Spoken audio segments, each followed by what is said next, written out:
कुर्सी के बदले थैली ली जाती है। तो कहीं न कहीं आनंद मोहन में एक तरह की बौखलाहट है, खीज है। अब ये जो आनंद मोहन है, इसकी वाइफ़ है लवली आनंद, जो कि शिवहर से जदयू की सांसद है, और इसके जो बेटे हैं चेतन आनंद, वो नबीनगर से जदयू के विधायक हैं। आनंद मोहन ने बहुत लॉबिंग की थी, बहुत एड़ी-चोटी का जोर लगाया था कि इनके बेटे चेतन आनंद को मंत्री पद मिल जाए, वो मिनिस्टर बन जाए। लेकिन आनंद मोहन की दाल नहीं गली। बताइए, एक आईएएस अधिकारी को, वो भी एक निर्दोष व्यक्ति को, आपने नेशनल हाईवे पर खून कर दिया, दिन दहाड़े मार दिया। सुप्रीम कोर्ट ने आपको उम्र कैद की सज़ा दी और पलटू राम ने आपके लिए जेल मैनुअल में संशोधन कर दिया और आपको जेल से इसलिए छुड़वा दिया क्योंकि वो राजपूत वोट बैंक में संधमारी हो। तो ये तो बड़े शर्म की बात है, और ये काम वो पलटू राम ने किया जो कहते थे कि हम ना किसी को फंसाते हैं, हम ना किसी को बचाते हैं। तो देखिए, आनंद मोहन की जो रिहाई हुई है उसको तो मैंने भी चुनौती दी है पटना हाई कोर्ट में, पीआईएल के माध्यम से, जनहित याचिका के माध्यम से।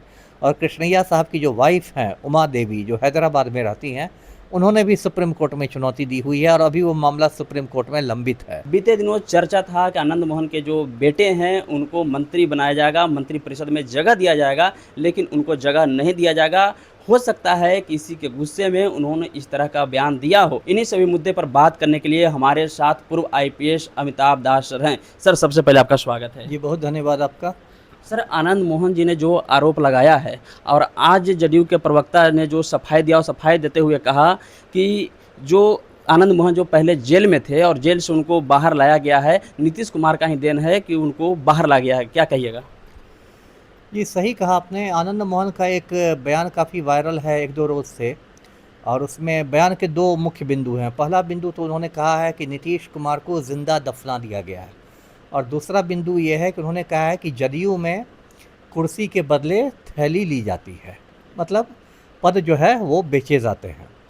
तो आनंद मोहन के बारे में तो दर्शक जानते हैं, बिहार का बहुत खूंखार क्रिमिनल है। इसने 1994 में गोपालगंज के डीएम का खून कर दिया था, कृष्णैया साहब का। सुप्रीम कोर्ट ने इसको उम्र कैद की सज़ा सुनाई थी, 15-16 साल जेल में भी रहा। फिर 2-3 साल पहले इसको पलटू राम ने जेल से बाहर निकाल लिया, क्योंकि पलटू राम को लगा कि आनंद मोहन को निकालने से राजपूत वोट बैंक में हमारी सेंध हमारी हो जाएगी। अब ये जो आनंद मोहन है, इसकी वाइफ़ है लवली आनंद, जो कि शिवहर से जदयू की सांसद है, और इसके जो बेटे हैं चेतन आनंद, वो नबीनगर से जदयू के विधायक हैं। तो अभी जो 7 मई को सम्राट चौधरी कैबिनेट का विस्तार हुआ था गांधी मैदान में, उसके पहले आनंद मोहन ने बहुत लॉबिंग की थी, बहुत एड़ी-चोटी का जोर लगाया था कि इनके बेटे चेतन आनंद को मंत्री पद मिल जाए, वो मिनिस्टर बन जाए। लेकिन आनंद मोहन की दाल नहीं गली, और शिवहर से श्वेता गुप्ता, जो पहली बार विधायक बनी है, वो मिनिस्टर बन गई। तो कहीं न कहीं आनंद मोहन में एक तरह की बौखलाहट है, खीज है। तो आप इसको कह सकते हैं, खिसियानी बिल्ली खंभा नोचे का भी मामला कह सकते हैं। ऐसे आनंद मोहन ने दोनों बातें जो कही है, वो बातें अपने आप में सही है। जो पलटू राम की ज़िंदा दफ़न होने की बात है, वो भी सही है, क्योंकि नवंबर में एनडीए ने चुनाव लड़ा था इस नारे पर कि 25 से 30 फिर से नीतीश, और फिर कुछ महीने बाद ही नीतीश कुमार के मतलब सटा के मुख्यमंत्री पद से उतार दिया गया, राज्यसभा में फेंक दिया गया, और एक तरह से उनके राजनीतिक जीवन का आप कह सकते हैं पटाक्षेप हो गया। और दूसरी बात जो आनंद मोहन ने कही है कि जदयू में थैली के बदले कुर्सी मिलती है, वो भी सही बात है। पूरे देश की जो राजनीतिक संस्कृति है, इतनी ज़्यादा भ्रष्ट हो गई है कि ज़्यादातर पार्टियों में यही हालत है कि पार्टी के टिकट भी बेचे जाते हैं, फिर मिनिस्टर बनने के लिए पैसे होते हैं, फिर ये किया जाता है। तो लेकिन आनंद मोहन ने जो बौखलाहट में कहा है, उसको लेके पूरी जो जदयू पार्टी है वो उन पर एक तरह से टूट पड़ी है, और उनको भला बुरा कहा जा रहा है। जी। सर, आखिर इतना बड़ा क्या कारण रहा कि जदयू के प्रवक्ताओं को प्रेस कॉन्फ्रेंस बुलाना पड़ गया? अब देखिए, आनंद मोहन तो ठीक हैं, जो भी क्रिमिनल हैं या जो भी हैं, लेकिन एक उनकी पहचान है, ख़ास के उनकी वाइफ सांसद हैं, उनके बेटे विधायक हैं, दोनों जदयू के ही हैं। और जदयू के एक सांसद का पति और जदयू के एक विधायक का पिता यदि ये आरोप लगाता है पार्टी पर कि थैली के बदले कुर्सी मिलती है, तो इसको लेके तो पार्टी की बहुत फजीहत हो गई, बहुत किरकिरी हो गई। ये तो आपके अंदर का आदमी बोल रहा है। आप कितनी भी तकनीकी बातें करें कि वो जदयू के नहीं हैं, लेकिन उनको जदयू का ही माना जाता है। तो इससे तो पार्टी की बहुत किरकिरी हो गई, बहुत फजीहत हो गई, विपक्ष को भी हमलावर होने का मौका मिल गया कि देख लीजिए क्या हालत है।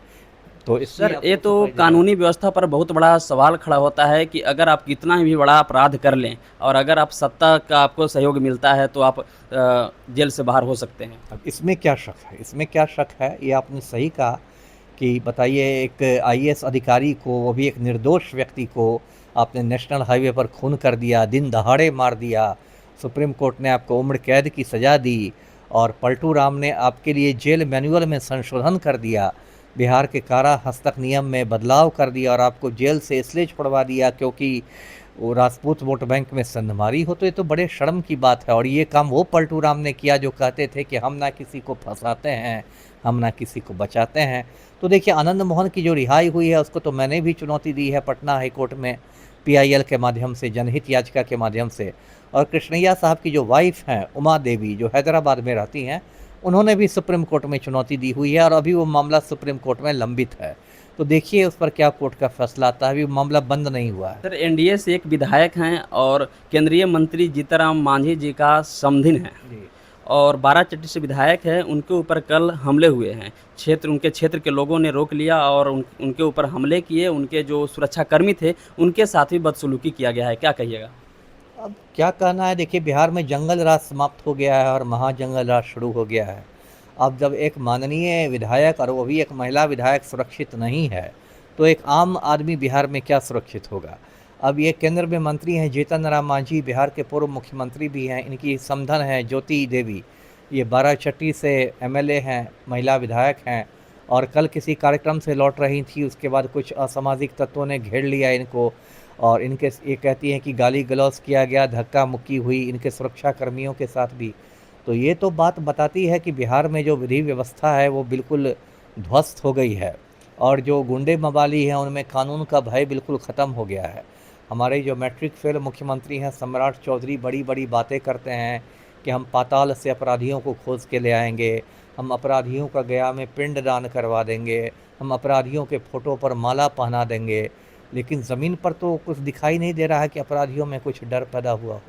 सर, लोगों के अंदर इतना गुस्सा होना कहीं न कहीं तो कोई सवाल हो सकता है, वो प्रतिनिधि हैं वहाँ के। नहीं, आक्रोश तो देखिए जनप्रतिनिधियों के साथ होना जनतंत्र में कोई अजीब बात नहीं है, क्योंकि जनप्रतिनिधि चुनाव लड़ते समय बहुत बड़े-बड़े वादे कर देते हैं कि चाँद तारे तोड़ के ले आऊँगा और बाद में कोई काम नहीं करते हैं।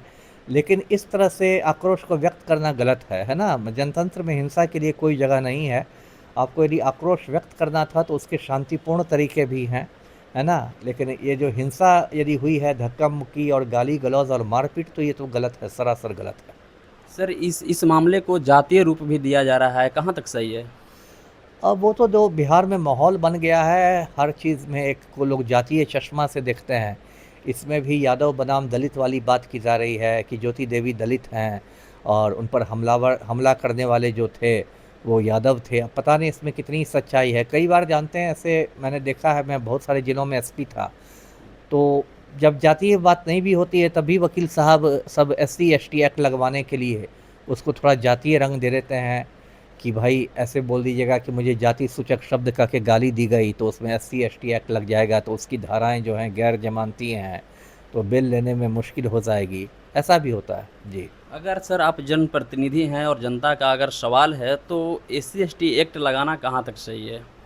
नहीं, नहीं, एससी एसटी एक्ट यदि सच में आपको एससी एसटी का के गाली दी गई है तब तो लगाना सही है, लेकिन यदि इस तरह से गाली नहीं दी गई है और तब आपने लगा दिया तब तो कोई भी झूठा केस हो तो गलत है। तो ये थे पूर्व आईपीएस अमिताभ दास। सर, आप क्या सोचते हैं? कमेंट बॉक्स में अपनी प्रतिक्रिया दें।